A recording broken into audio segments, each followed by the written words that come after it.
Identifying saints in paintings can be a difficult task, especially if, like me, you did not grow up in an environment where saints were very important and venerated. And even if saints are important in your culture, there are more than 10,000 unique saints, many of which you may not be familiar with. But paintings from the past can be like wonderful puzzles, and you just need to know what clues you need to look for. Like, who is this guy holding a book? A palm branch and two rocks on his shoulder and one of his head. Well, there are many saints that can hold a book. The palm branch refers to the depicted person's martyrdom. And the rocks? Well, that is the most unique clue here. It refers to the way this particular saint died, having been stoned to death. And so this is Saint Stephen, who will be discussed in more detail later on. Last week's video focused on Saints Augustine, George, Jerome and Sebastian, and this video looks at how to recognize Saint Stephen, Francis, Anthony of Padua and Anthony the Great. Saint Francis of Assisi was a 13th century friar who founded the popular religious order of the Franciscans. There are three common ways to identify Saint Francis. The first one is a simple brownish outfit known as a habit. The second one is the rope around his waist of his outfit, and this rope has three knots which refer to the three Franciscan vows: poverty, chastity and obedience. You can see that rope and its knots very clearly in this 17th century painting by Philippe Fruitiers. This painting and many others also contain a third clue, which are the marks on his hands and feet and chest, known as the stigmata. Saint Francis is believed to be the first one who received the bodily scars or marks similar to those that Jesus got from the nails during the crucifixion. There are some other common symbols that have been incorporated in depictions of Saint Francis, like a skull, book or crucifix, but as these are associated with quite a number of saints, they're not very helpful to identify this highly respected saint.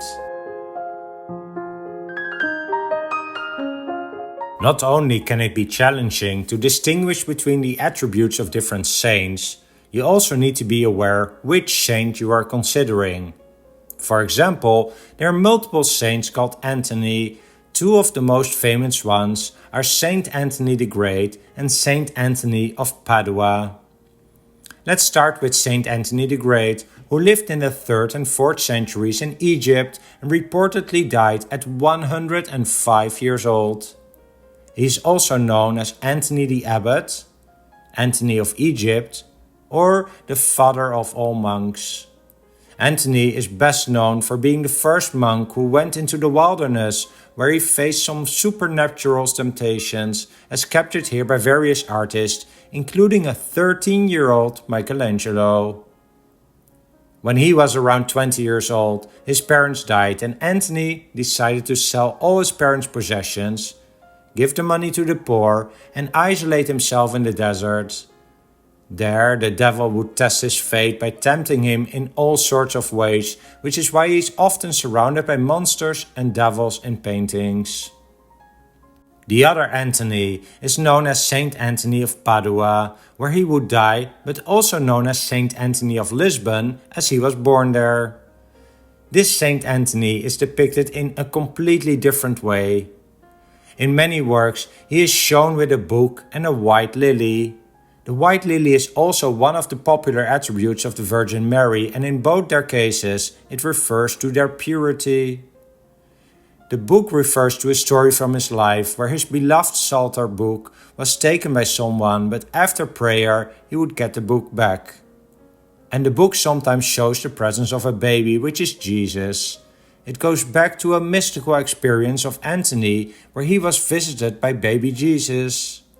In many depictions, artists have just removed the book and show him with baby Jesus alone. Another symbol associated with Saint Anthony of Padua is fish, referring to a story about his life when he was not treated nicely when trying to preach to some people in Rimini in Italy. Anthony went to the shoreline and started preaching to the fish instead, quickly gathering a large crowd of fish, after which he told the people who came to watch the scene that the fishes were more receptive to God's message than the people. Here's a painting from 1480 showing baby Jesus surrounded by 7 saints, one of them being Saint Anthony of Padua, and we may also recognize Saint Francis. If you want, you can pause the video for a few seconds to see if you can identify both. The second one from the left is Saint Anthony of Padua, recognizable by the book and white lily he is holding.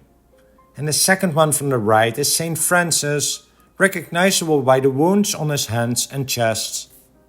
And here is another painting from the same period showing Saints Anthony of Padua and Francis. In this case, the identification of Saint Francis is quite straightforward due to the presence of the stigmata marks on his hands and chest. And Saint Anthony is holding some fish, referring to the story where he was preaching to the fish. This is Saint Stephen, who lived during the same time as Jesus, and his story is described in the biblical book of the Acts of the Apostles. The easiest way to recognize him is by the presence of one or multiple rocks, referring to the way he died. He is considered to be the first Christian martyr. He had upset several members of the synagogues, and the crowd would stone him to death. Among them was a person called Saul, who would later be converted and become Saint Paul. So if you see a scene in which a crowd is throwing stones at someone, you know it's Saint Stephen. And many times he also just simply has one or more clearly visible stones or rocks near his body, like in this painting from 1476 by Carlo Crivelli. Well, I hope you enjoyed this discussion about 4 popular Catholic saints. But maybe more importantly, it trains your eye to look at these kinds of paintings in a more systematic way. Sure, a painting of some saint may not be the prettiest in itself, but once you start to look for clues, like which attributes are included, you can start to solve the puzzle on who you see step by step. And at least when speaking for myself, it provides me with a little bit of joy when I'm able to decipher the contents of a painting or recognize a particular person. Anyway, as always, thanks for watching, and if you want to support the channel, just like, subscribe, hit the notification bell and leave a comment with your thoughts down below.